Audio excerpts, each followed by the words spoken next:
This is the Not on TV podcast.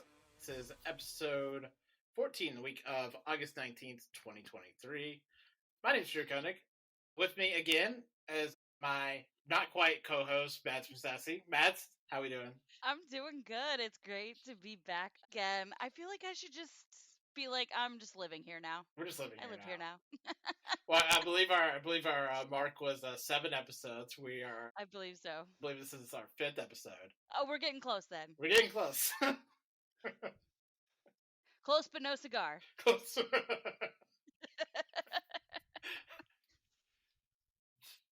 What, almost only counts in horseshoes and hand grenades? That's Is right. that what it is? That's right. So, how was your week? It wasn't too bad. It wasn't too bad. It just seems like a lot is going on. I'm planning on traveling from New Jersey to Kansas in 2 weeks. So I'm like trying to get everything organized because I'll be gone from New Jersey for 3 months. So you got to organize your life a little bit when you do trips like that. So Right. it's just been crazy. How's your week been? I am in the midst of a very long work week. I am day 3 of an 8-day work week, and I am not excited about this. I remember those days. I used to work jobs like that. Yeah. You know, it's rough when I was on day 2 yesterday. I was like, I can't fucking do this. You're like, I'm not even halfway, and I'm done. I'm done. I'm already done. I can't. Just kill me. So let's talk about some news this week. So this is a bit of a good news, bad news situation. So let's start with the good news. The good news from this week was that after much awaiting and letting fans know that there would be an announcement on August 15th, which passed this week, there will be a trilogy of Warrior Nun films in an undisclosed fashion will come out eventually. But that is how Warrior Nun will continue, and I am extremely happy about this. I was a big fan of the second season, which I talked about previously on this podcast, and was pretty heartbroken when it got unceremoniously canceled, and its fate was undetermined for a while. But now we know in what kind of form it will continue. I mean, listen, I'm happy for you guys. I'm not in that group yet. I haven't watched it yet, but I see everyone on Twitter being excited. I mean, sorry, X. Sorry. On X being excited about it. So, it's good news, definitely, like you said. It is. Just has to be said, this has been one of the most effective, successful, and good-spirited fan campaigns that I think I've ever seen. Mm-hmm. Because from my perspective, most fan campaigns either go the route of, oh, this is never going to work out for you all, or it worked out, but you all were fucking dickheads about it. A la Snyderverse. So just to see it work out this well for Warrior Nun fans is very, very heartening, I think. Because, man, they hustled for this win. They did not know quit. They did not let you forget about this. They didn't bully or harass anyone, but they were persistent. And that was really the key in this case. Now for the bad news. Well, hang on. What are you going to say? I was just saying, depends on what your bad news is. So, maybe you should say your bad news, and then I'll say what I was going to say, because it has something to do with news, and I think it's your bad news. It's probably going to be my bad news. On the subject of persistence, over the week, Amazon announced that it was canceling 2 of its shows that it had already given season 2 renewals for, which were The Peripheral, which starred Chloe Grace Moretz, and also, and this is really the subject of this piece of news, A League of Their Own. Yeah. Which had been given a 4-episode second and final season, which now just won't come to pass. And So someone said this on Twitter, but it is very funny for a company as rich as Amazon to say we're doing this for cost cutting purposes when they spend $100 million on the Citadel and $1 billion Rings of Power. Mm-hmm.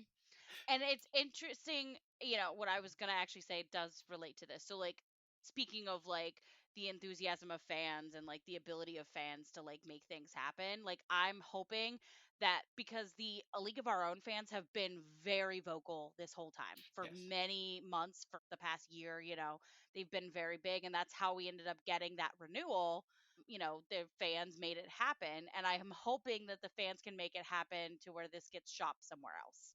I mean, obviously we're gonna have to wait because of the strike and everything, but like it's my hope that this isn't the end of this show because it matters on so many different levels. And while the 4 episodes was also kind of a kick to our pants, basically, like it was like a we're renewing you, but we don't actually care. Mhm. It was something, and so like we were looking forward to those 4 episodes of something, and so Right. I'm hoping that the fervor with the fans continues because this show deserves a second wind, you know. Yeah. Uh yeah, I'm still bitter about it, okay?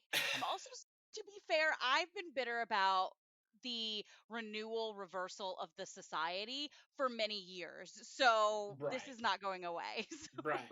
Right. Like this is in my nature. Like, and I actually, it was funny. I was talking to somebody on Twitter yesterday. They were very angry about A League of Their Own. They're like, they can't do this. And I go, oh, you should talk to the society people that got their renewal reversal the day they started filming. And they're like, what? And I go, yep. Yeah. And they're like, I didn't realize that. And I'm like, oh, yeah, these executives don't care. No. No. But it's also just another example of like rampant homophobia, and not just And homophobia. misogyny. Not just It's not just homophobia, but it's lesbophobia and it's misogyny. Um, Hmm. because Also slight someone else was racism saying, as well. yeah, and someone was saying this on someone else was saying this on Twitter about like imagine a league of their own, but all the themes are the same, all the elements are the same, but you just replace it with a bunch of gay men. It would have gotten renewed. Would have gotten renewed. And honestly, somebody else was saying something to the same extent in form of Red, White, and Royal Blue came out on Amazon Prime, and it is smashing the charts and everything. And Amazon is like, we might do more, whatever. And it's like, it's because they're gay men. Like, that's what it is. Right. And I think, and I'm like having a conversation with a friend that it'll be interesting to see which projects get renewal reversals or can or seasons shelved, things like that, in the name of the strike, but are actually like queer or diverse in any way, and like see if that's what really is happening. Right. Right. Yeah, and it's also just like a troubling trend within Amazon of recently it canceled The Wilds and Paper Girls, Hmm. female centered, queer friendly, very more of a sapphic slant to it than a lot of their other shows have, and they are the ones that get canceled.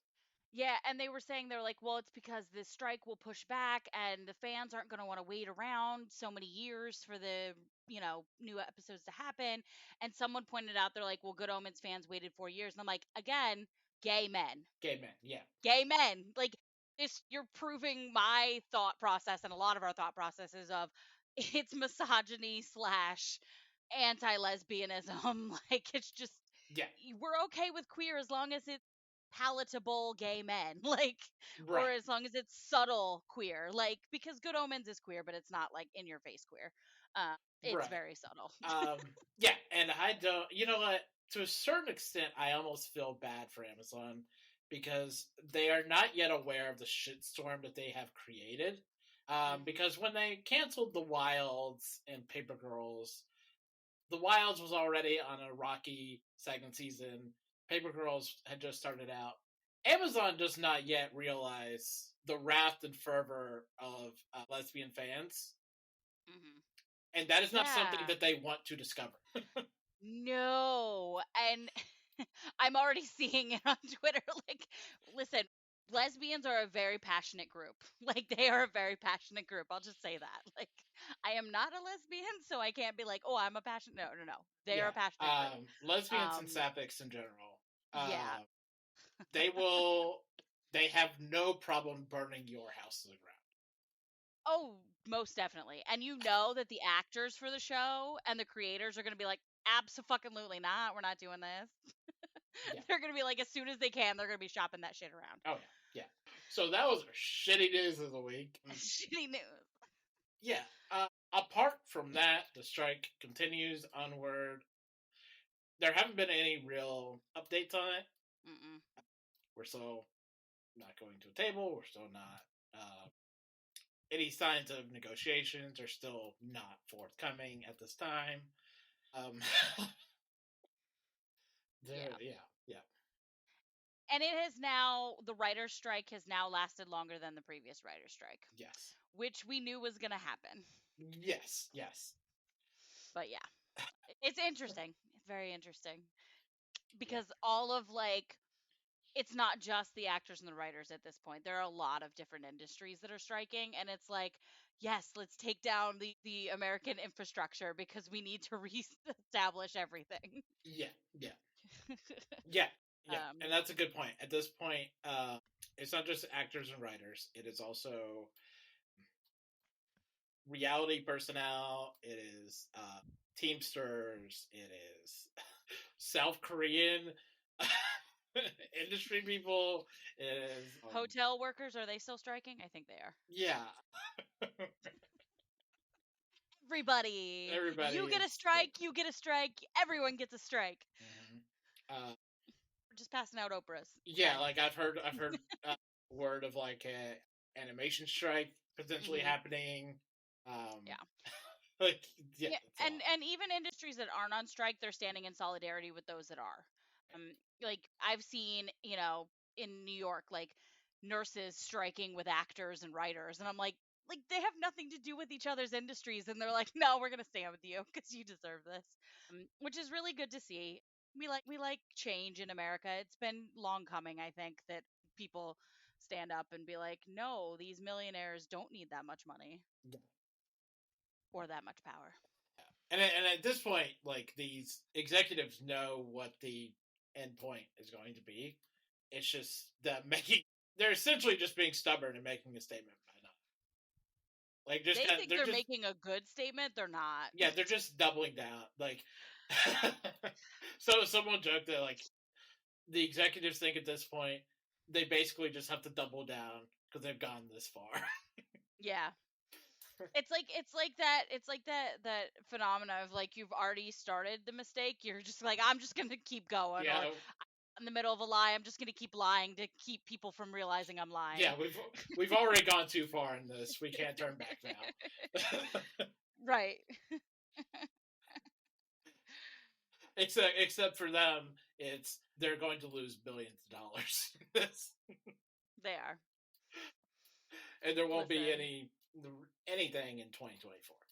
These executives think that these strikers are just gonna like eventually give up, whatever. No, see, Mariska Hargitay is on the line, and she hasn't given up on rapists in like 20 years. So, like, you can bet she's gonna stand on a strike line for a million years. She's like, oh no, we're gonna wait till this happens. Yeah, I mean, Timothy Oliphant is out there with his blonde hair. Like we're all ready to go. Like if we've already crossed that point, like we're ready. There's no point at which they'll turn back. Right. Also, Sally Field is on the picket line, okay? I saw a picture of Sally Field on the picket line this week. So, therefore, yeah, no, the big guns are out. Yeah, so that's that for the continuing strike. We'll keep you updated. Let's move on to the goat. So the goat is a weekly segment we do on this podcast where myself and Mads will nominate a best TV character or episode and pit them up against each other on Twitter and TikTok. Last week I nominated Dana Scully from the X Files, and Mads nominated what did Ben Wyatt. Ben Ben Wyatt? Yes, Wyatt Ben from Wyatt from Parks and Parks and Rec. Rec. In a surprise turn of events. Mads won last week. I swear I don't I'm know how not that rigging happened. the vote. I Don't swear I'm know not how. rigging the vote. I don't know I how this happened. I did not steal this election. Are the words that we will never hear from Donald Trump. Yeah. Um, Uh, I seriously am dumbfounded that I won. yeah. Yeah. I don't know how this happened. Maybe I'm just doomed to not win again. Whatever the case is, Mads, you get to go again this week with your pick of the GOAT. All right, I'm gonna go with an oldie this time. So, a friend of mine and I recently started rewatching The Golden Girls, and we decided to watch it together, like, from the beginning. And ever since I was a little kid, Dorothy Zbornak has been an iconic character to me. And I've always identified with her because she knows what she wants in life. She loves fiercely, but she's also sarcastic as fuck. Like, she will throw a one liner at you and you will feel the burn. But her mother is even worse. But Dorothy, I don't know, Dorothy's a little more my speed. And so I want to nominate Dorothy Zbornak this week because she's just one of the first iconic older women in television, and she's just a force to be reckoned with. Nice. Nice. It's a good pick. It's a good pick. Yep. So, I've decided that I can't win at this point. So, I'm going to go with my most conventional pick yet on this podcast. And since last week I discussed a bit about Dropout TV and Dimension 20, Mm-hmm. I'm now going to nominate a Dimension 20 episode. And I even consulted a friend of the show, Robin Jeffrey, who was on this podcast, to talk about Dimension 20 to make sure that I was making the right pick here. I thought about this while. But I am going to go with an episode of Dimension 20, Season 5, Episode 9, during the Crown of Candy campaign, entitled Safe Harbor. So, a crown of candy, as I described it previously on this podcast, is essentially Adventure Time by way of Game of Thrones. So there's a lot of very colorful imagery. All the characters are imagined as food in a kind of refrigerator style. But it is also a merciless, unforgiving season of television by way of Dungeons and Dragons. Uh, and by this point in the season, it had already proven itself to be particularly brutal with the death of one major character. And this is this is the real epitome of like Dimension 20 as a dramatic, kind of serious piece of work, Mm-hmm. as a as a real like gut punch. as I said to Robin earlier today, like you have like the two wolves of Dimension 20 is the incredibly goofy, and then the I'm going to make you want to die. Mm-hmm. And this safe harbor is of the latter, uh, where you have death of another playable character, another main character, Jet, played by Emily Axford, and then just like a real god tier villain monologue by Brendan Lee Mulligan, the game master, and it is so good. It is the very distillation of everything that Dimension 20 does so great on like a kind of character level, which is really impressive for for D&D, which is so improvisational and kind of like off the seat of your pants, you know. Mm-hmm. uh, but just like one of the most gut wrenching episodes that I think I've seen in quite some time. But yeah, so that's Dimension 20, Season 5, Episode 9, Safe. I don't know anything about Dimension 20, so I'm just like, that sounds amazing. That sounds wonderful. So I am the avid listener to your explanation. Yes, yes. I've heard that I would enjoy Dimension 20. I just have yet to watch it. You would really enjoy Dimension 20, naturally. Yes. I'll It's get really there good. eventually. Yeah, Dimension 20 is great. It does violate my rule of no episode should ever be longer than an hour. Because I think, yeah, Safe Harbor is 2 hours and 17 minutes long. But Oh, but it's okay. it's okay. It's D&D. Like, it's just, that happens. It's okay if it's the content you really, really like. It's D&D. What are you going to do? I mean, I fought this battle. I lost. It's just what happened. So those are our go picks for this week. You can go vote on Twitter and TikTok for 2 days once this poll goes up. And don't forget to like and share and run it on whatever platform you happen to be using now. Mm-hmm. And also be sure to check our Twitter, TikTok, Instagram, and YouTube pages for clips I'm uploading throughout the week at None Other TV Pod. And also be sure to check our merch shop, bit.ly/ None Other TV Pod -Shopify, where we have a bunch of t-shirts, hats, stickers, whatchamacallits, for you to buy. And we also have a TikTok shop for your convenience if you are big on TikTok. Oh, there you go. Yes, yes. We're helping the masses attain these awesome shirts that they need Yes. to have. Daddy, why did you eat my fries? I bought them and they were mine. But you ate them, yeah, you ate my fries. And I cried, but you didn't see me cry. Daddy, do you even love me?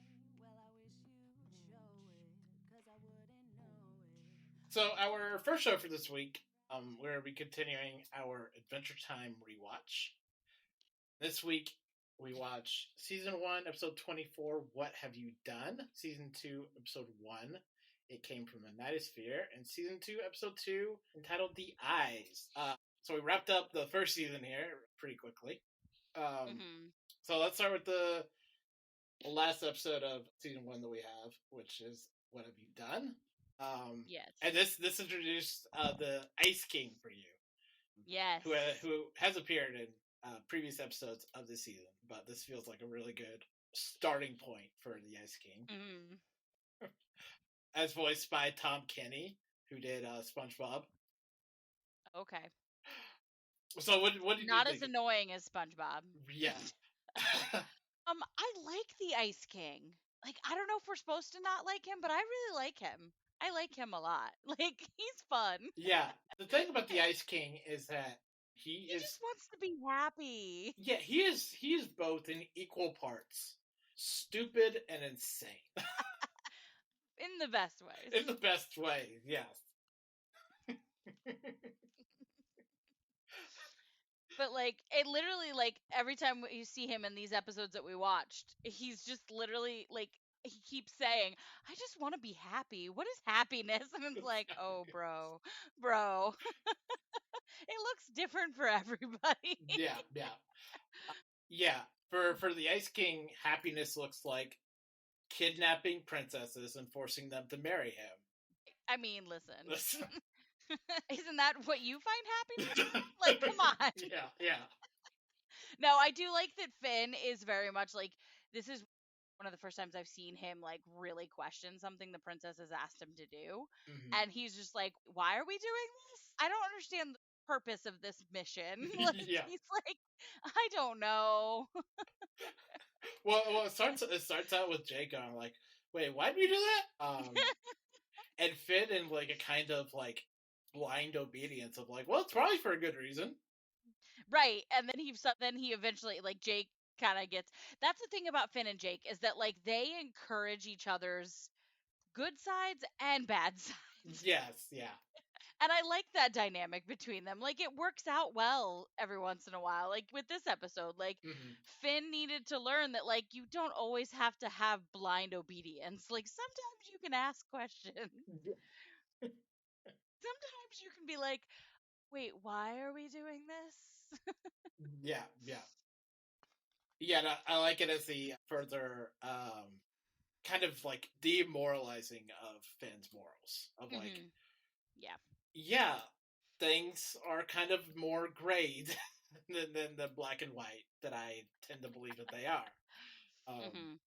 Although I don't believe for a second that the Ice King has committed no recent crimes. I don't believe no, for not a at all. second. Not at all. Not at all. Not at all. I barely know anything about this man, but I can just nope, not at all. I don't believe it. I don't believe it. I don't believe it. Yep. As much as we see of him in these 3 episodes, no, I don't believe it. No.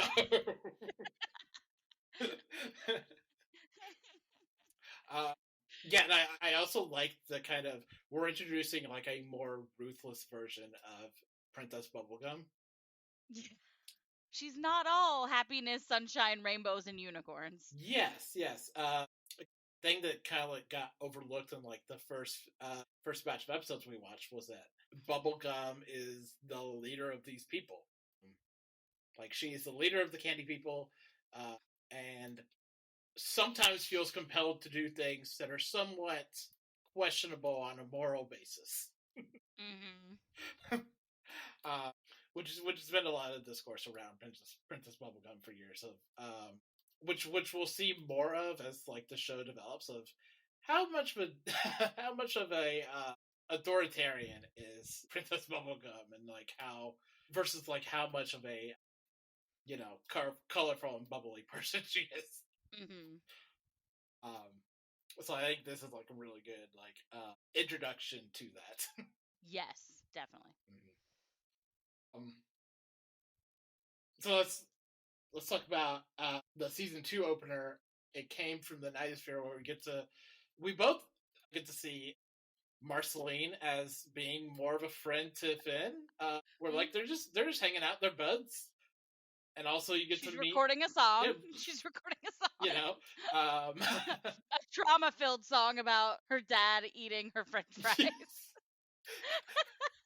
It's so like, okay, this is literally, she starts singing and I'm listening to the lyrics and I immediately was like, oh, this is really sad girl emo hour. Like, this is the epitome of sad girl emo hour. Yeah, no, the thing I love about Daddy, You Ate My Fries is that it is such a it's such like teenage girl angst. It really is. Of like, my parents did this thing that like really affects me. In the grand scheme of things, it doesn't matter that much. And but it's I'm also really been years since it and it's been years since it happened, and I'm still upset about it. It has been literal centuries. It has been centuries. And so I love that Finn thinks he's doing something good for her by bringing her father to her and being like, you guys can talk. And she's like, he doesn't talk. Those people. It was a very funny episode.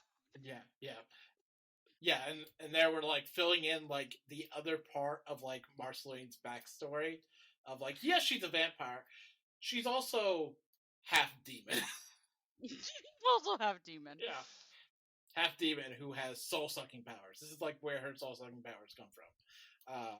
I mean, who doesn't want soul sucking powers? That's true. That sounds pretty awesome, actually. I'm not gonna lie.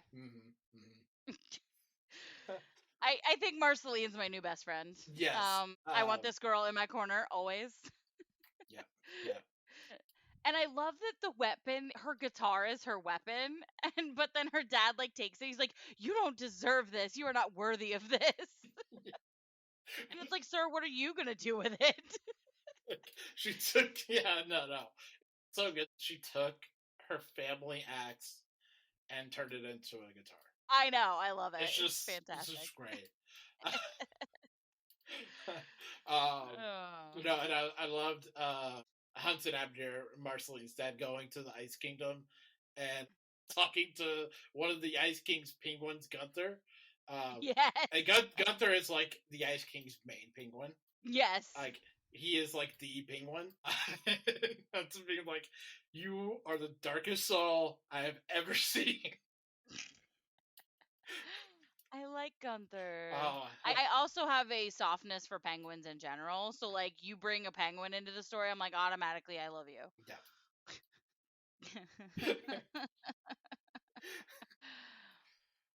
But man, it was honestly, I think it's one of my favorite ones that I've watched so far. Like, it was just, it was funny, it was heartwarming. You got to learn more about Marceline, Mhm. and you also got a really killer song. Yes. Dad, you ate my fries. Yes.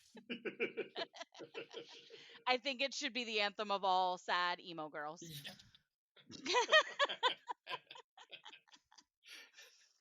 Yeah. Yeah. But so with these episodes, you see like Bubblegum, Ice King, and Marceline. The show has like a lot of side characters, a lot of prominent recurring side characters. Those three are like the prominent three. Mm-hmm. Like they are like the main. They are almost main characters in their own rights. And so like those are like the big three that we're gonna see like going through the show. Mm-hmm. Especially like being introduced here. So let's move on to season 2, episode 2, entitled "The Eyes." This one was weird. It was weird. We also get to see kind of the daily adventures of Finn and Jake, and get introduced to a bunch of, well, not introduced because they've appeared previously, but kind of see appearances of a bunch of recurring side characters, including some of the other princesses, such as Lumpy Space Princess. Yeah. who was kind of like that, like kind of California girl, like with like the voice and the. Question though, if she's like an amoeba, how does she have a gender? It's a fair point. Asking the deep questions here. Here's the thing. You can't look too What closely. Lumpy Space Princess? No one ever really puts a fine point like what Lumpy Space Princess actually is or is not. Okay, she looks like an amoeba. Yeah. So listen, I mean, I'm just throwing weird questions. So LSP is from a different dimension. So here's the thing. My roommate has a 6-year-old daughter.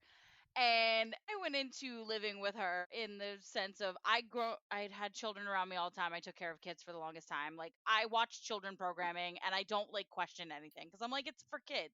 My roommate, however, is not like that. She literally will watch a kids program and be like, that makes no sense. Why did that happen?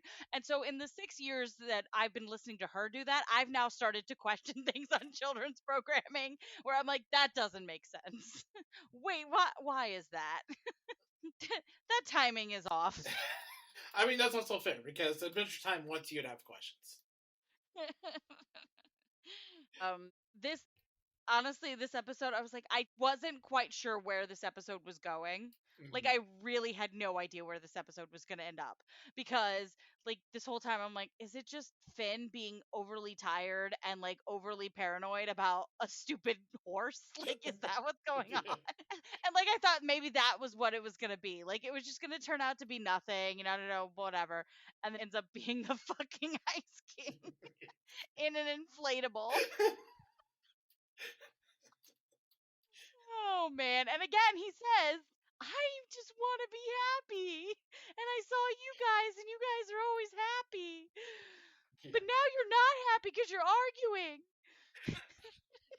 Like, I can't. I really can't. This show is the most, like, and this is saying, I'm saying this having watched What We Do in the Shadows. This is the most ridiculous show I've ever watched. Yep. But like, in the best ways. It's ridiculous in the best ways. And I'm giving you the more palatable episodes. Because season 1 and 2 are they are weird. Mm-hmm.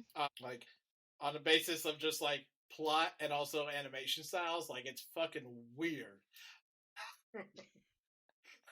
Like, these first 2 seasons were doing things.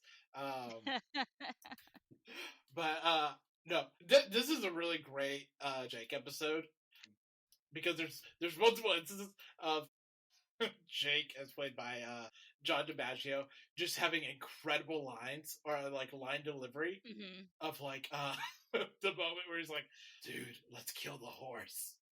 Let's kill the horse. Let's kill the horse." Almost every time he turned around, he was like, "Let's kill the horse. Let's kill the horse. Let's just kill him." or like the moment at the end where she's like, "The horse is bringing us together," and then a second later being like, "The horse is tearing us apart." Tearing us apart. Honestly, like the dialogue. Yes, this show has very outlandish stories sometimes, but the dialogue is always on point. Like Yes. it's just the silliest thing, and you just can't help but like immerse yourself in this world for the 10-15 minutes that you have them. Mm-hmm. Yeah. It's tearing us apart. So good. And then the Ice King just falls asleep with them at the end. I'm still not happy. Still not. He's like, I'm still not happy. Still not happy. I love that he woke up just to say, I'm still not happy. Oh, man. I knew the Ice King was going to be important because, like, even without having seen the show, like, I see him pop up all the time in Right. relation to these characters. So I was just like, okay, now we're getting this guy. Okay, cool. Yeah. But yes. If you have a horse staring at you weird, it's possible that it is a malevolent ice wizard dude in an inflatable. That is the moral of this story. Yes. If you see an animal staring at you intently, it is probably a malevolent wizard who just wants to be happy in an inflatable.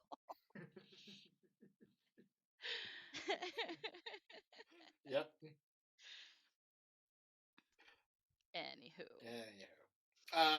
So next week we're gonna be talking about season 2, episode 11, "The Chamber of Frozen Blades." Season 2, episode 17, Death and Bloom," and episode 18, "Susan Strong." Okay. So I'm excited. pretty good. Yeah. And next week I think it's the first episode written by Rebecca Sugar, who did Okay. Steven Universe after this. Oh, I love Steven Universe. Yes. But so later on that next week. So our next show here, very different vein, is "The Lost Flowers of Alice Hart," which is streaming now on Amazon Prime Video. As we're recording this, the first 5 episodes are up. I've watched 2 of those episodes. I have watched, I believe, 4. Yeah, I've watched 4 of them. Okay, cool. I just really got into it, and I was like, I'm just going to keep watching because it's definitely one of those shows that I'm very much kind of going to watch because that's just me. Right. So, my feelings on the show is that both the direction cinematography is very beautiful. It is a extremely well acted series with Sigourney Weaver at the head. Which, in my opinion, anything that has Sigourney Weaver is automatically winning. Yeah. Like, she can do no wrong in my eyes. But I don't think it's a terribly well written series. Okay. In the sense that a lot of the show revolves around characters are keeping a secret. It would be easier to just tell each other the secret than continue to keep the secret. But we're going to continue keeping the secrets, which is not my favorite cup of show. I don't mind that. So this is one of the first times we're probably disagreeing on something. Right. I really kind of enjoy it. I understand it frustrating sometimes for them to be like, I'm keeping a secret. Yes, absolutely. Like, but I live off that frustration. I am the kind of person that loves angst and like stories with like you don't get an answer until the very end. And it's like, all right, I'm fine with this. So to me, the storytelling's not that terrible. Some of it drags a bit at times. I will say that it does drag a little bit. Like, I feel like some of the things in the first 2 episodes could have been cut out and then combined the first 2 episodes together. Right. Because some of it I felt was a little too much backstory, too much information right at the front. I was just like, I don't care about some of it too. I was just like, okay. Right. Which But does bring me to my next point of like, the show is too long. These episodes are too long. They don't need to be an hour long. There's nothing wrong. I don't know why shows feel the need. I feel like they can't have a 45-minute episode just because it's on streaming. Or they think that they're special series dramas. Like, you can still be taken seriously and maybe be 45 minutes long. You don't have to be an hour long. There's nothing saying it to be an hour long. You've not earned being an hour long. yeah, and I feel like I kind of agree a little bit with you on that. Like that first episode was like I looked at it and I was like, we're still on the first episode. Like I was like, they could have like cut it down that first episode right when the fire happened. Right. And then we could have gotten aftermath of it in the next episode. Mhm. Like you didn't again, this goes back to me saying like some of this stuff could have been cut out and condensed because some of this stuff with her as a child does not matter to the overall plot of the freaking story because it takes them 4 episodes for her to be a grown up. And like Right. the meat of the story is her as a grown up. So it's like, why did it take you so long to get there? I know you haven't watched past episode 2, but like I'm telling you right now, she's not a grown up till episode 4. Yeah. Like that's ridiculous. Well, to especially me. when like Mm. Alicia Debnam Carey, who plays older Alice, is like kind Mhm. of the face of the show. Like, Yeah. she is the one being used on like cover art. The trailer Yeah. and the cover art. Yeah. Like you see a lot of her in the trailer and so you think that oh, the childhood portion of this story is not going to be a big segment of it, but it's 3 episodes and honestly, some of it could have been used as flashback instead of being the prequel to her showing up as a grown up. Yeah. Again, I still really enjoy myself watching this show, but there are parts where I'm like, okay, this can be cut out. Oh, this could be condensed. Okay, we don't need that much build up and history about, oh, both her parents were at this farm. Like, we don't need that build up, that mystery. Sorry if I spoiled anything for you. No, I mean we knew that. Like, I like you're saying that might have been spoiler. I feel like they belabored that point. Well, I can't remember what happens in what episodes. Like, Yeah. that's again, too much is going on. Like, some of it down. Yeah. I don't mind secrets and people not communicating. I find that fun, but some of the things not being communicated don't matter. Like I'm just like whatever. I don't care. And Right. Well, like, it feels like just drama for drama's sake. yeah, it does. I will agree with you on that one. It does sometimes feel like drama for drama's sake.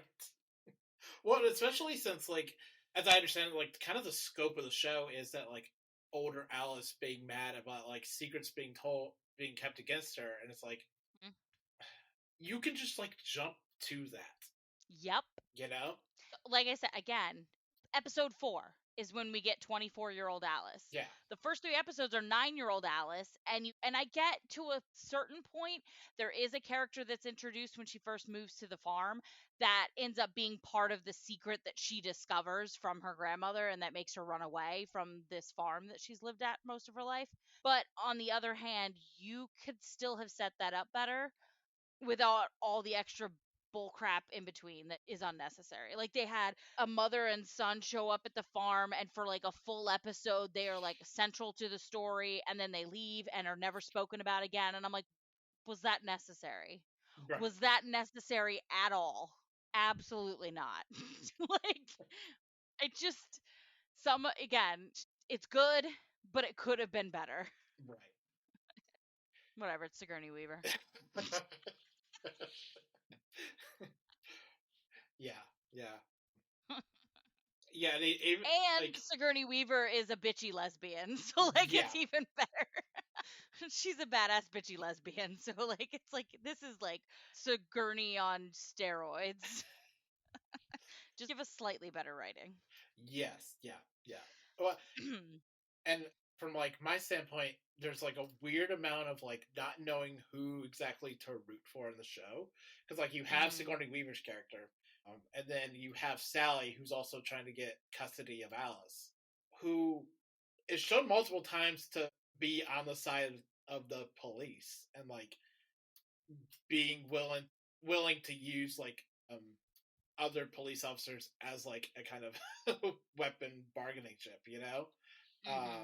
It's like you have multiple red flags to you, madam, and I don't know how to feel about that. Yeah. So it's like who and like what is the point of you if like 15 years from now she's still not living with you? Oh, it reveals what the point of her is. Okay. So the baby survives, but grandma doesn't want him because he's a boy and he could turn out like his father. Oh, okay. So the boy goes to the librarian and her top husband. Yeah, that's the point of them. I was wondering the same thing. I'm like, I don't understand why we're putting so much emphasis on this Sally person because Alice never went to her. So it's just like, understand, but then I understood. Yeah. Later on, I understood. Just like, oh, okay. That's why you're around. Mm-hmm. I'm still not quite sure how that's going to play into the bigger picture of the story because at this point, the grandmother hasn't told Alice that he's alive, hasn't told anyone that he's alive. And in the episode that I watched, she had just revealed to her partner that he's alive because he happened to call the farm and tell his grandmother that he was healthy again, whatever, he's 15. Right. And the doctor had given him a full clean bill of health after years of like procedures and stuff. And so like the partner found out because he called. And she's like, "Wait, why didn't you tell me this?" And she's like, "Well, no one needed to know." And she goes, "That's our grandchild." Right. How she gets all emotional. But I don't know how he's going to play into the rest of it because I'm like, they still aren't making it seem like they're going to integrate those stories together. I don't really know. Right. Right. Again, it would be way more interesting if they did integrate those stories and do it a lot sooner. Like again, it just yeah, it took way too long. It just took way too long. And they're like, I think the show thought it'd be like this great big reveal to like in the fourth episode have her be a grown up and then they cut to the cop and his wife and they have a teenage son and we're just like, "Oh, baby is, where the child went." Like they kind of hinted at it at the end of episode 3, but like it's just why do I care? Because I stopped remembering there was a second child after like the first episode. Right. Right. Well, this to me feels like the inverse of like Red, White, and Royal Blue of why was this not a movie? Why was this not a movie? Exactly. Like, because Red, White, and Royal Blue should have been a mini series of like 5 or 6 episodes. yeah, And it got squashed into 2 hours, and then this bullshit got getting expanded to dragged like out. 7 hours when like it could have I mean It could have been 2.5. yeah, I feel like it could have been Honestly, it could have been a third of what it is. yeah. But again, I'll just keep going back to the point. Sigourney Weaver. Yeah, and like I'm excited to see Alicia Denver carrying this because I think She's good. I think really she is good. consistently a very strong performer in whatever she's in. She is a very good performer in this. But so we will check back on this at a later date. Let's move on to our next show, which is Dark Winds Season 2, Episode 3, titled Antagonish. I'm not gonna lie. I thought we were further on in the season than episode 3 based on how much has happened. Yes. Like this show always goes at it, like it goes for it. But I just like that's what happened a lot in season 1 too. I was like, oh, we're only on like episode 4. What? Yeah. And I appreciate that because it's fun. It makes it very intriguing because you're like, oh, okay, let's take stock of everything that has happened in these 3 episodes. Yep. How many people have died? How many people have gotten injured? How many threats have there been? Yeah. It's astronomical. Yeah. I like the framing of at least the early portion of this episode of the bad guys in the hospital hunting Chi. Like, yeah, that's a good framing device for at least the first act of this episode. Despite Chi being a character that I cared very little for. Like I'm sorry to that man, but he's no Deerhorn. Like I'm sorry, Leaphorn or whatever. Leaphorn. Yeah, that's what it is. Leaphorn. I was like, I mess up that name. But like, yeah, Chi is okay. I'm like, okay, whatever. Right. Yeah. But I think that sequence in the hospital is very like it has a good amount of suspense and tension to it that I Not enjoyed. gonna lie, the whole final I guess you could call it showdown between him and Colton was pretty fun. Like having him leap out of the ceiling and like this shit got bananas. Like it got bananas, but it was the best kind of bananas. Mhm.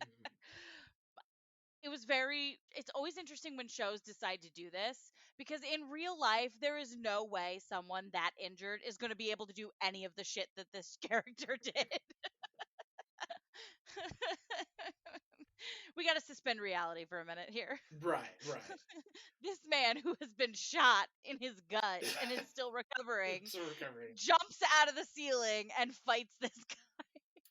Then later, this is discharged from the hospital. Right. Yes. That fight did nothing to injure his injury further. Yeah. Like there's no problems. Mhm.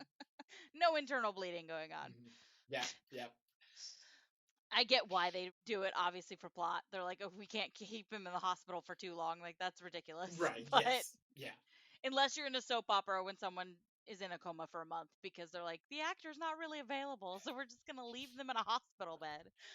Yeah, yeah. They can't put Chi in the hospital for like half the season. No, there are people that like him. He's got private investigating things to do, I guess. I, to be honest, like I don't see the purpose of him when you have Joe. Like Joe does so much more than he does, Right. Yeah.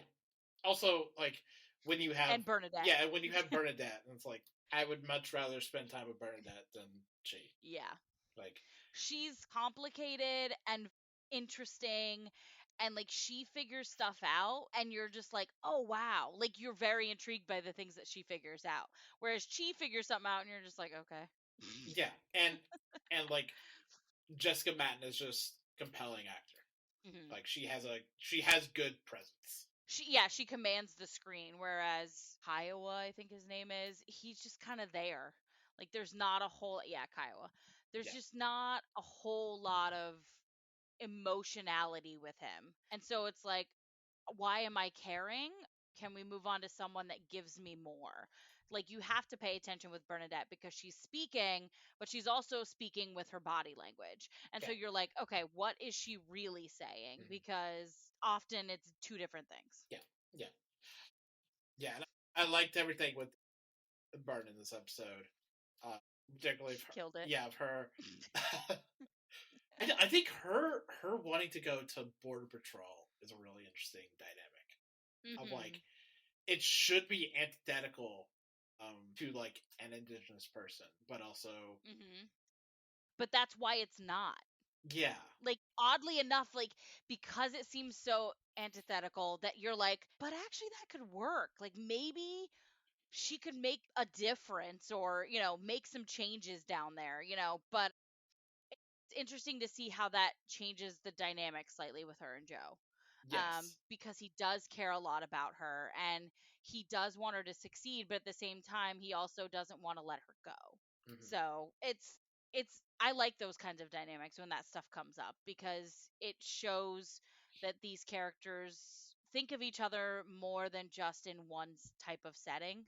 right, Because we only really see Joe and Bernie together working, and so it's like he thinks of her beyond a professional setting, and so it's interesting to see him kind of be unsure of whether or not he wants to be okay with that decision. yeah, yeah, and also like I find her decision to go really interesting. Of like she wants to continue working for Joe, and she wants to, she wants to continue being a cop in some fashion, but she Hmm. also does not want to be trapped. Yeah. And staying like on that reservation is being trapped. Yeah, and we see it a lot with a multitude of characters where they're like, they're very comfortable where they're at. They have found success in their life, but then something else comes along and it's that shiny penny, where they're like, Hmm well, what if like on the other side of the river? Right. Is the grass actually greener on the other side? Like, am I limiting myself? And so it's fun when they do that, especially when they allow female characters to have that juxtaposition in their life. and that conflict of their head and their heart. And so it's just a fun time. And Dark Winds writes it so well. Yeah. On that note, I really enjoy the like when the show's being taken place, particularly in these episodes of being backdropped against the moon landings. That's a really interesting choice, and having like the indigenous people be just as compelled by people being on the moon as like anyone else would in that situation. I also like that they are bringing in actual issues that happen to indigenous people, especially during this time period. Yes. With the storyline with Emma and the pregnant women. Yeah, the and forced sterilization of indigenous women. Yep. Yes. Which was touched on a little bit last season too. Yeah, and something that I've actually been learning a lot more about, because I'm someone that loves watching documentaries. And one of the documentaries I recently watched was about the US and its relationship with what happened with the Holocaust, and how we, oddly enough, our treatment of indigenous people gave Hitler the blueprint for what to do with Jewish people. And it's just like, that's so ghastly to like realize just how deep this treatment went, and how horrible we were. Like, I knew we were bad, but like they don't teach this shit in school. Like, especially, I grew up in Kansas, which was middle of Indian country. Like, like there's lots of Native American lands that were like not theirs anymore. And so I didn't learn any of this stuff though. Like, they did not teach us anything about Native Americans, indigenous people, like none of that. Right. It's just like, but yet we use parts of their culture. It's fine. We give them casinos. That's fine, right? Yeah. But yeah, appreciate this show because of what it does on a storytelling standpoint, but also on a history standpoint. Right. Yep. But yeah, like Dark Winds continues to just be one of the best shows that like no one fucking talks about. Yeah. I mentioned it in my Discord the other day, and they're like, "What is this?" I'm like, "Seriously? You need to go watch it. Yeah. Just go watch it right now." We're two of like 5 people that watch the show. And yet somehow it got renewed. Yeah. Never mind. I'm not gonna finish that statement. I'm just the thinkings behind these corporations doesn't make sense, but it's fine. That's fine. I'm sure there are more than 5 of us watching, but like truly is one of those hidden gems of Hollywood. Like, yeah, I wouldn't have known about it for season 1 if it hadn't been an interview that I saw someone do for Telltale. Right. And I was just like, what is this? And so I investigated. But so let's move on to our next episode, which is Reservation Dogs Season 3, Episode 4, entitled Friday. And this is a group of misfits finally getting into trouble, being punished for running away to California. And one of them being like, I didn't even go. Why am I here? I love that Jackie is included in this. She's guilty. She's a guilty by association. And then is that her mom? I think that's her mom. She's like, you're going to do something soon. Like, punishing you ahead of time. Like, she's like, you're always doing something. This is a good case for, we've said this before, that like Reservation Dogs does a good balance of ripping your heart out while also making you laugh. Yeah. And so like last week ripped our hearts out, and now it's like, here's some fun times. Here's the most ridiculous stuff we've ever done. The funniest, this is them at their peak, adolescent, woe is me behavior. Yeah. Yeah, and there's so much good stuff in this. Like, Cheese remembering that he needs to get glasses. Oh yeah, he's like, wait, they don't deliver? She's like, no, they don't deliver. He's my favorite. Cheese is like blind. Like, he's profoundly blind. He's like, I think we're done, and she's like, there is literally still a penis on this. I love Cheese's insistence on introducing himself with his pronouns. Yes. And every time he does it, people just kind of look at him like, "What weirdo." Yeah. I laugh every time he does it because I'm like, no, that's so cheese of you. So Like cheese. and everyone's always just like, bro, just shut up. Everyone knows what your fucking pronouns are, Cheese. If we didn't know at this point, we haven't been listening to you. And we never will. Like, I appreciate that Cheese feels the need to do it, but I feel like in a Yeah. town their size, it is unnecessary. It's completely unnecessary. This episode we also get to see Officer Big back, which is great because he's not been in a few episodes, and it's so fun to watch Dark Winds and then come to this. Because he is like you have to credit Zon McLaren because like the Yes. very way that he carries himself in Reservation Dogs is so different from Dark Winds. Like He's playing a police officer in both, but like it's opposite ends of the scale. yeah, Like, yeah, because like Big is a clown. He is. He's dude, when they were sharing gum, I was just like, that's disgusting. Like, I was like, please stop. Like that's the epitome of awful, disgusting couple behavior. Mhm. Like, just go away with that. Get away from me with that. He's just so delightfully stupid. Like It's a testament to his acting, to Zahn's acting skills. Like, it's just, like just the way that he delivers dialogue, like the way that Big speaks. Like it's so different than Lee Born. it's like Reservation Dogs has decided to do a caricature of Joe Leaporn. Yes. Like that's literally what it feels like. I said this a couple weeks ago. Lee Porn is what Big wishes he could be. Yes, but he's stuck in a small town. Yeah. Where nothing happens. Yeah. Literally nothing happens. Yeah. I really enjoyed the scene with Bear and Jackie. Bear and Jackie, and they're like kissing, and then the two moms are like, "Oh, I hope you're ready for a grandkid," and she's like, "What are you talking about?" They're literally just talking. Yeah. Well, and I was like, "What are you talking about?" Jackie is clearly into Laura. Like, listen. No disrespect to Bear, but that kid does not stand a chance. No.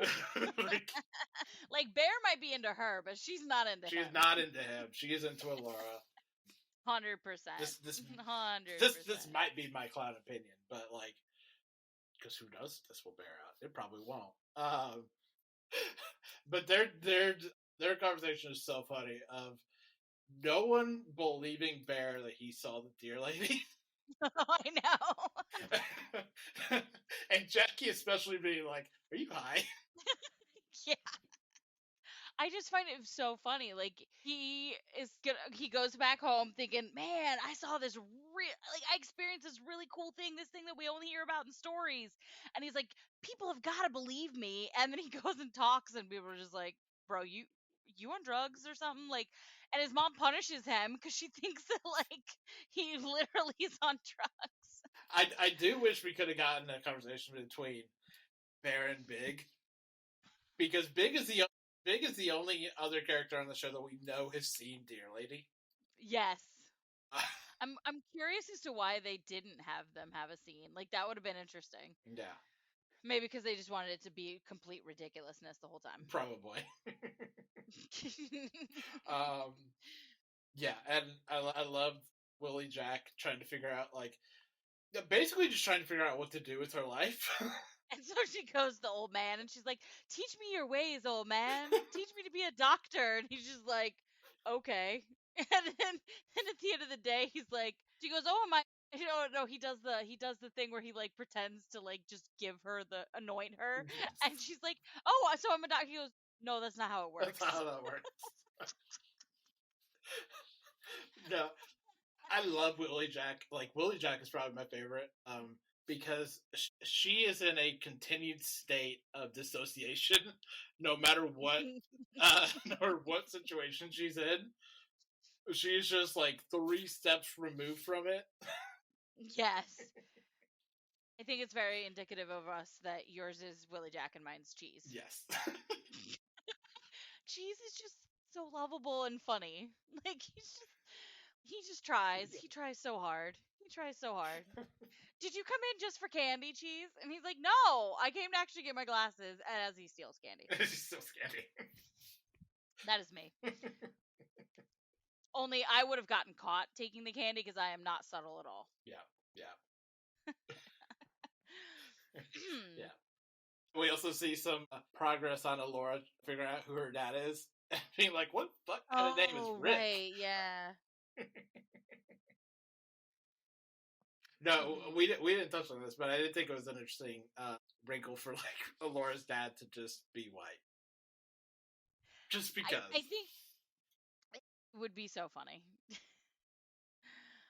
It would be it would be one of those things that this show is good for. Like, they will pull that kind of twist. They would be like, "Oh, you thought you were full native? No, honey, you're part white." Part white.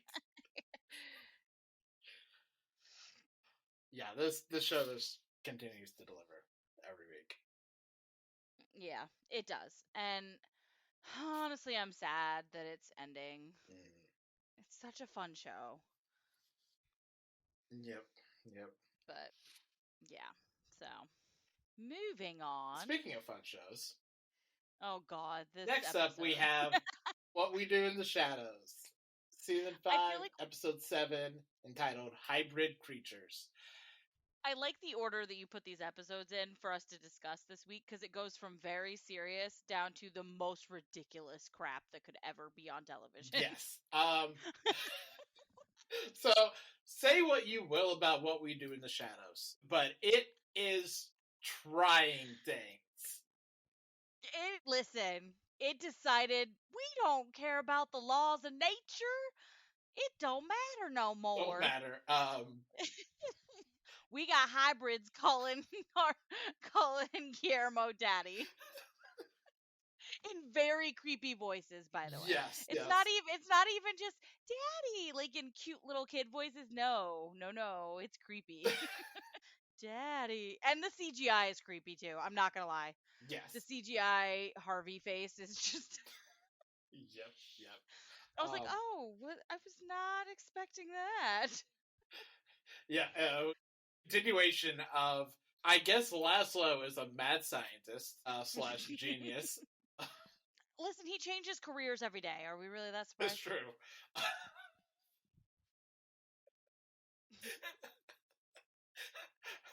Did love the end of the episode of Laszlo screaming out like, "What are you doing out there?" And Gabriel going wanking, and Laszlo just going, "Oh, carry on." But I love that, like, he started off being very put off by the fact that Guillermo is a vampire-ish person, and now he's like, actually, can I have some of that DNA? Actually, give me that cat over there and your DNA. How much mayhem can I inflict? It's funny considering one of the recent episodes was they were like being discovered because of Nandor's comments on the local news. Like, it's like, bro, are you trying to test the limits of humans' capability of not realizing what you guys are?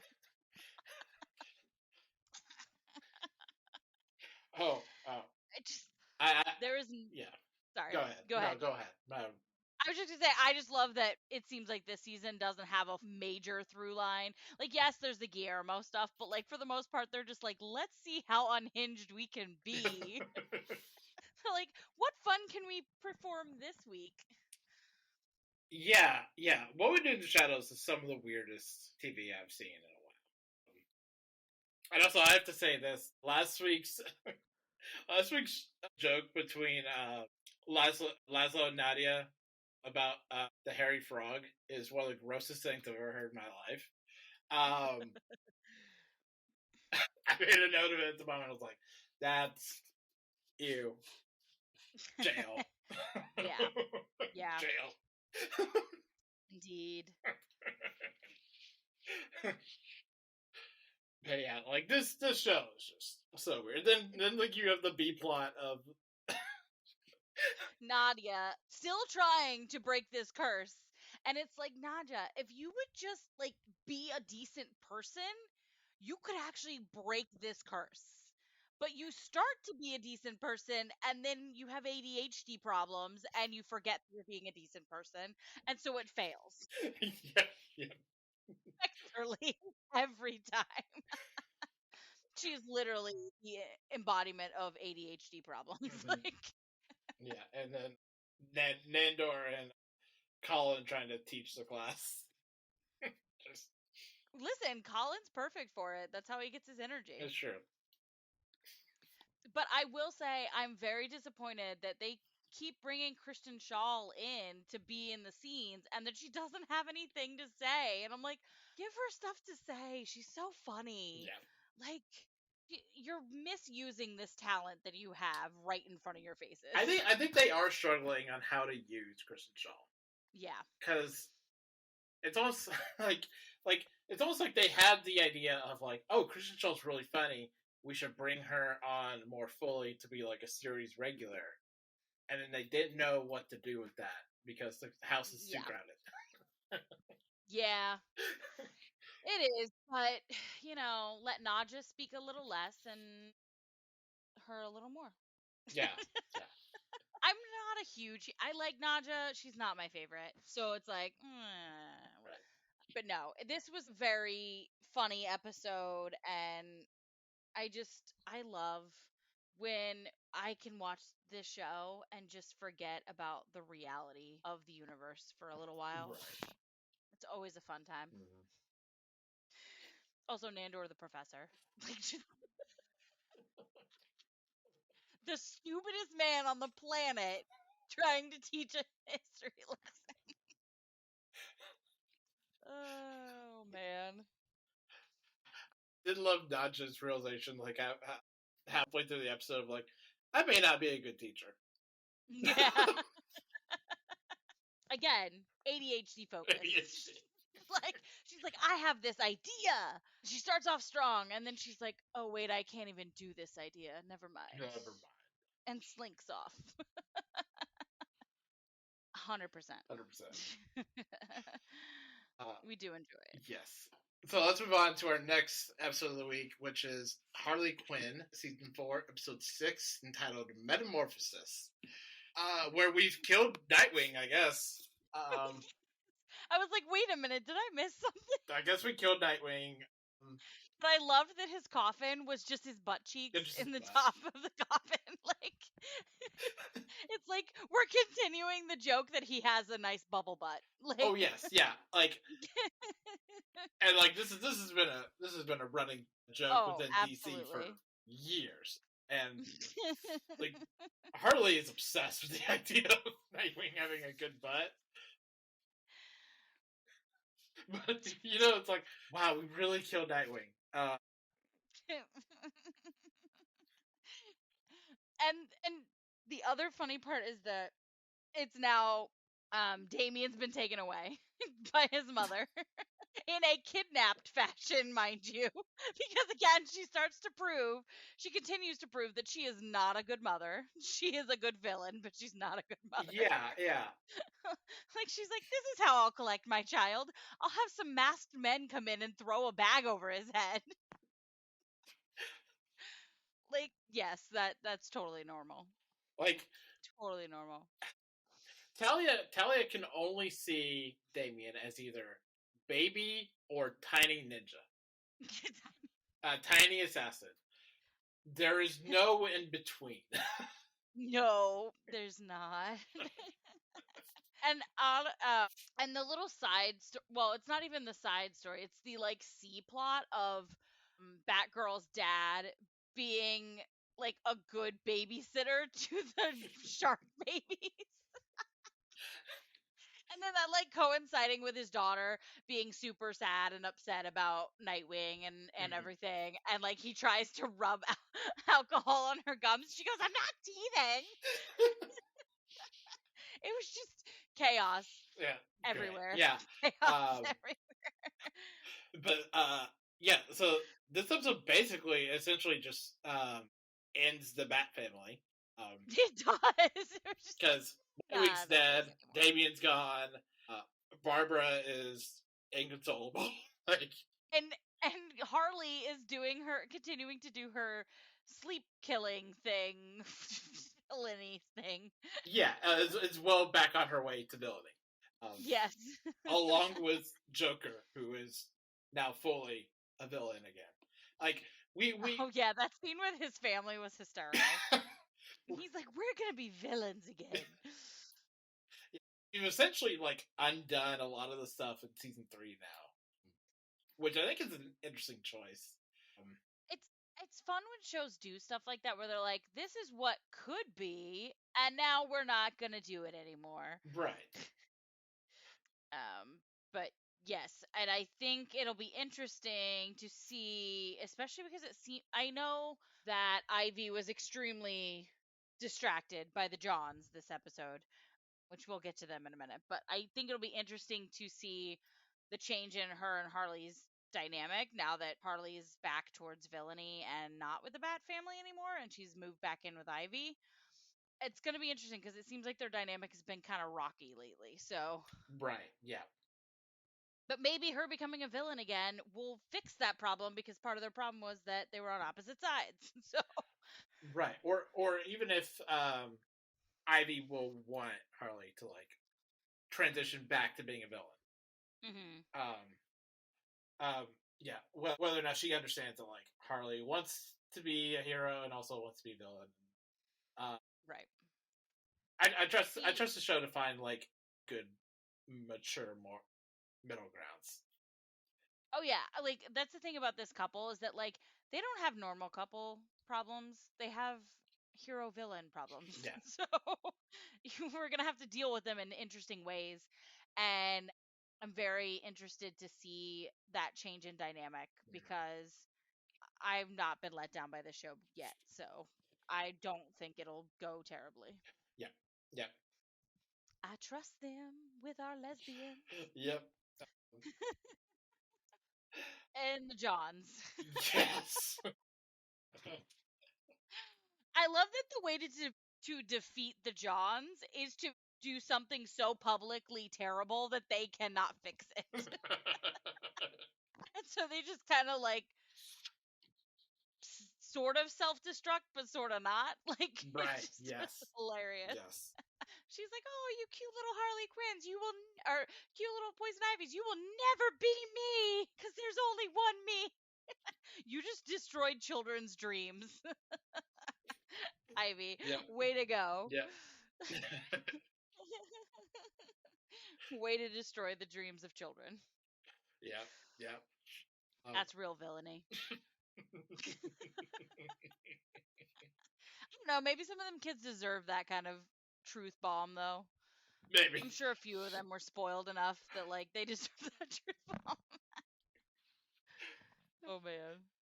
Let's move on to our next show, which is My Adventures with Superman. Season 1, episode 6, entitled Kiss Kiss Fallen Portal. Which we watched approximately a century ago. It seems like it, yeah. But I have two minds of this because on the one hand, it's doing a lot of things with Superman lore that I don't think I've ever seen before. Particularly like the Council of Loises. Yeah, that was interesting. Here's Lois, and I'm Lewis. Yeah, so like can't recall ever having seen like a multiverse of Loises before. In the same way that like there's an acknowledgement of like multiverse of like Superman. Yeah, I don't think I have either because even when the Arrowverse did that whole like multiple Supermans, there weren't necessarily multiple Loises. Yeah, and it's something that like Superman stories don't touch on a whole lot Mhm. of like the variety of Lois Lanes. Yeah. So really enjoyed that.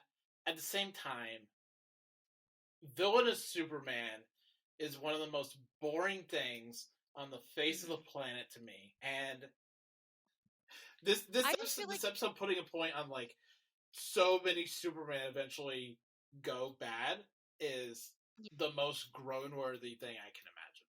To be honest, I think it's because like it's been so overdone.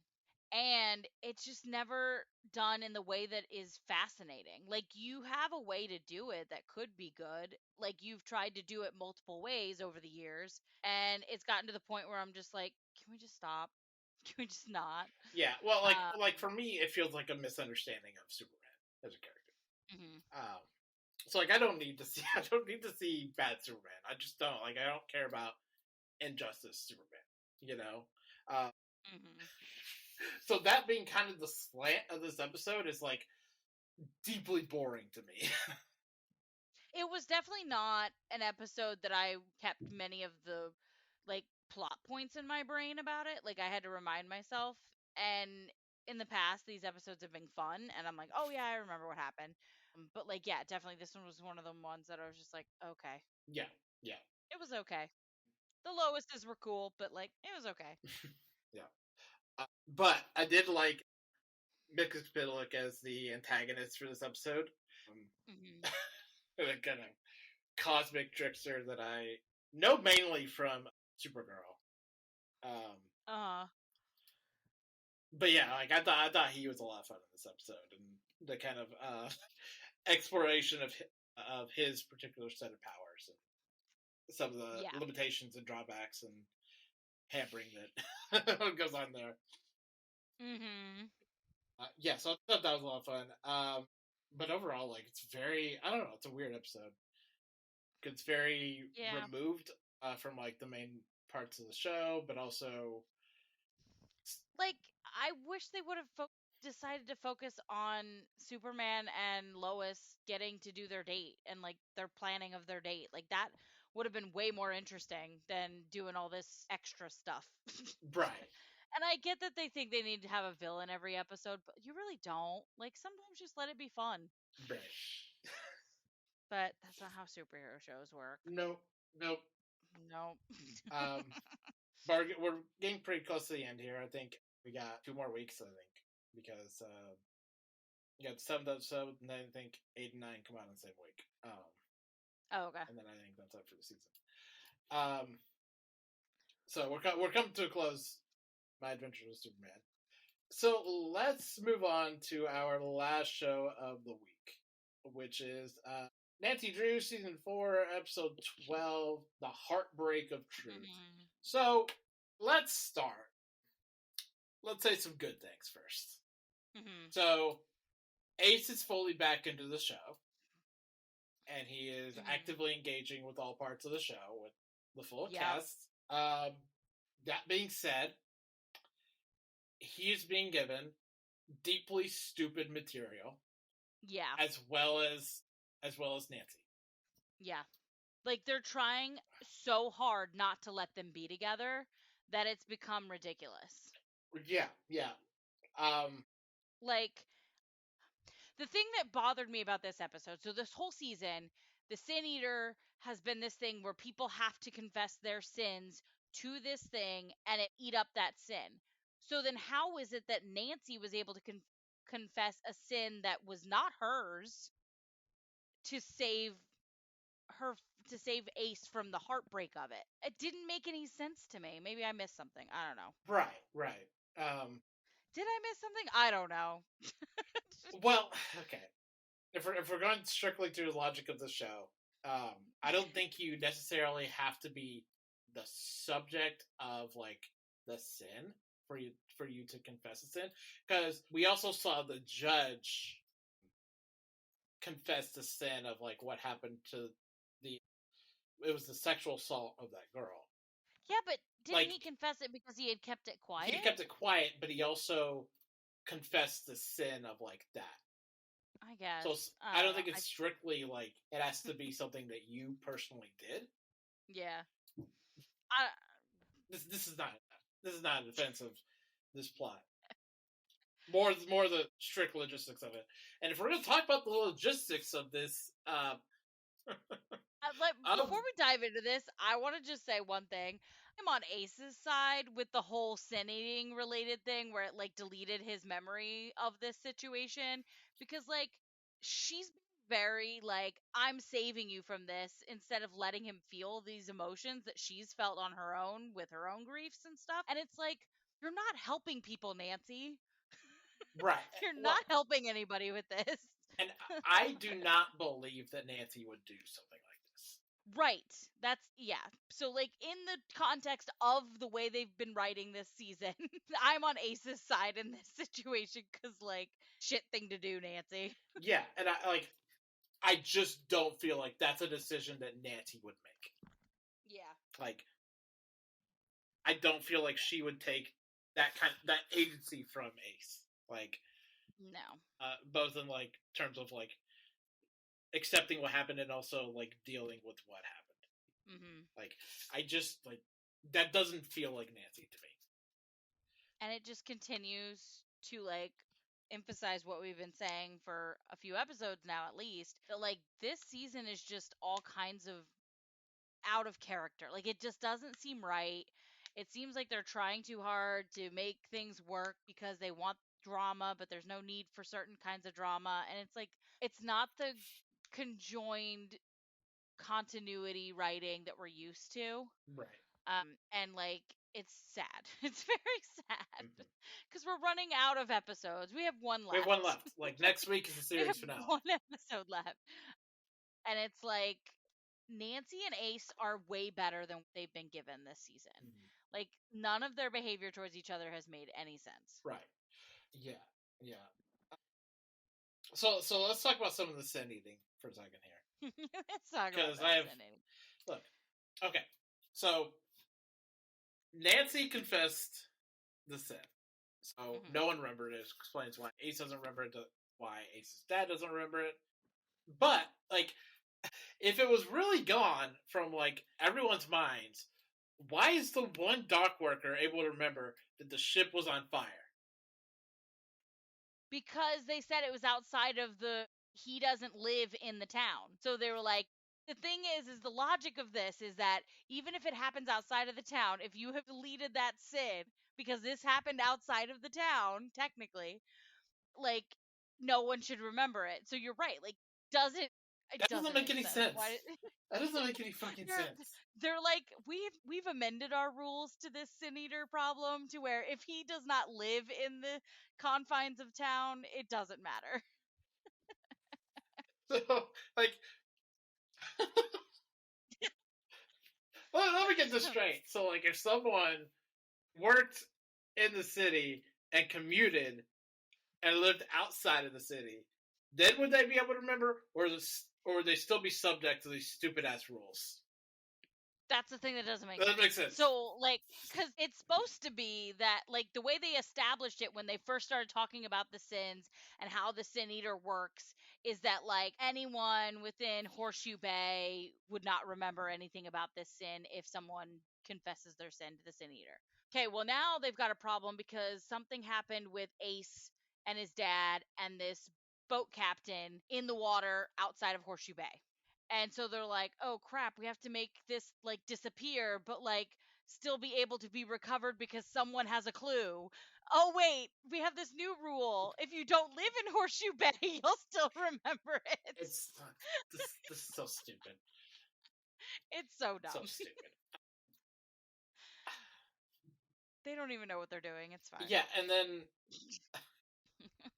the blonde lady's threat of like undoing the sins, and it's like, oh, this would be so bad if you did. I don't have any like appreciation or like context for like what the effect of this would be, or like why you think this is some trump card to hold over people's heads. Like, that's what I'm trying to understand, because I'm like, okay, wait, she's released all of the sins, the history of sins from Horseshoe Bay into the air through this like whatever thing on the water system, and it's like, do sins coming out back in the open too? Like, I don't understand what the problem is. Because I feel like they haven't established it enough. That's the issue. No, yeah. Like, yes, we saw the black goo in the beginning. Yes, we saw that, and we're like, "Ooh, that's disgusting. That doesn't seem right." And if it comes in contact with people, weird things happen. But like, is it so devastating? I don't. Yeah, too many questions. Not enough answers. Yeah, yeah. Hmm. Yeah, it seems poorly defined at best, and she's just not an effective villain.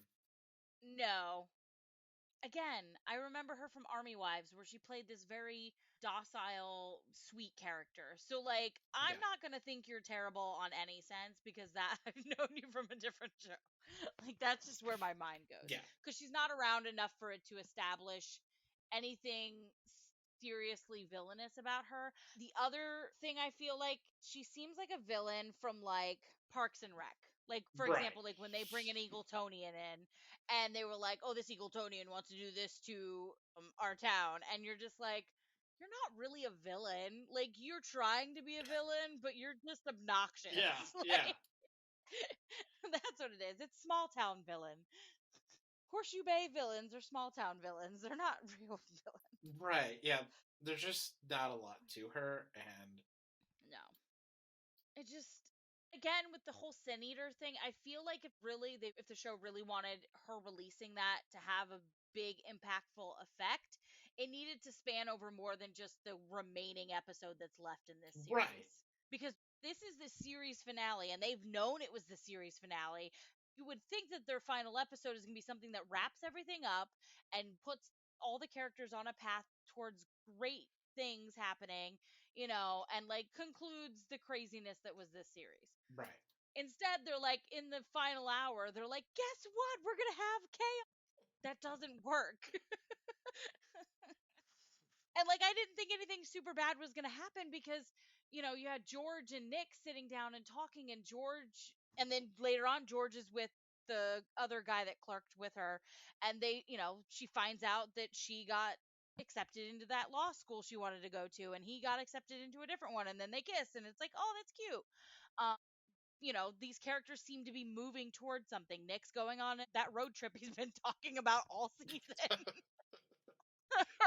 He's finally going to take that road trip. Like, everyone seems to have a purpose except for Nancy and Ace. Like, they're just like, we don't know what to do with these guys. They're just the center of the story. They're like, I know, we'll throw another chaos bomb at them. Yeah, yeah. Oh man, it'll be very interesting to see how next week's episode plays out. Yeah, yeah. What and I want to say that like the show is smarter than this. Zig when we think it's gonna zag. But I've thought this about other shows and been led to believe that no, they really are that dumb. Yeah. Um, Yeah. I don't know what to believe at this point, so I'm just gonna leave my mind open and just be like, we'll see where it goes. yeah, yeah. Oh man, Oh, it's been a run, Nancy Drew. it has. So that is it for this week. Next week we're going to be talking about Ahsoka, the new Star Wars series, and that's pretty much it. Yeah, there's not a whole lot going on. Not a whole lot going on. Welcome to no fall season, guys. Indeed. Oh. Like, I was like looking at things to review, and there's like not a whole lot, but then I'm like, oh look, there's movies. I guess I'll review some streaming movies. Oh man. Yeah. But yeah, that's where we're at, folks. Yep. Which means we will probably be doing a lot of like rewatches and stuff. Yeah, To yeah. keep things fun and interesting. If I never suggest a Lost rewatch, it will be a miracle. I had this thought the other day of like, you've not once thought about Lost doing a Lost rewatch. I was like, I haven't. That's good. That's a good point. I was actually talking with my roommate today about J.J. Abrams shows, and we were like, you know what we haven't watched in a while? And we were like, Fringe. We haven't watched Fringe in a while. It's a good show, but yeah, have not watched that in a while. Yeah. Like, but J.J. Abrams has some good shows and some not so good shows. Some not so good shows. Lost and Fringe are at the top. But yeah. Anyways. Yeah, you know, my brain out of nowhere today went, you remember La Brea? I was like, fuck you. What? Come on, it was so good. Fuck you piece of shit. Notice how I said good with my teeth clenched? Yeah, no. When that got renewed, I just was like, oh, why? Why? You know what? I could still say that I'm going to go full La Brea to Allison, and she knows exactly what I mean. That's valid. Yeah. It's completely valid of you. So, until next week, where can we find you online? Sorry, wow, that was weird. You can find me on Dorothy NYC 89 at Twitter, Instagram, TikTok, and I'm also now on Blue Sky. Nice. I believe it's the same on Blue Sky too, just because I was like, I can't not do the same all across the board because I have terrible memory. Which I don't do much on Blue Sky yet, but it's getting there. I've posted a few things just because I'm like testing the waters. Yep. And you can follow me on Twitter at the Drew Koenig, and on TikTok at Drew_Koenig, and on Blue Sky at drewkoenig.bsky.social, and also on Serialized. And you can find the podcast Twitter, TikTok, Instagram, YouTube at Not Another TV Pod. And go take a look at our merch shop at bit.ly/Not Another TV Pod -Shopify. And you can email us at notanothertvpodcast@gmail.com with any thoughts, comments, questions you may have about the show. You can find past episodes on Apple, YouTube, and whatever other podcasting device you use. Be sure to leave a review and subscribe, and please share us on all your socials. Until next week, please remember, stay out of the ocean. It is none of your business. Indeed, it isn't. Goodbye. Goodbye.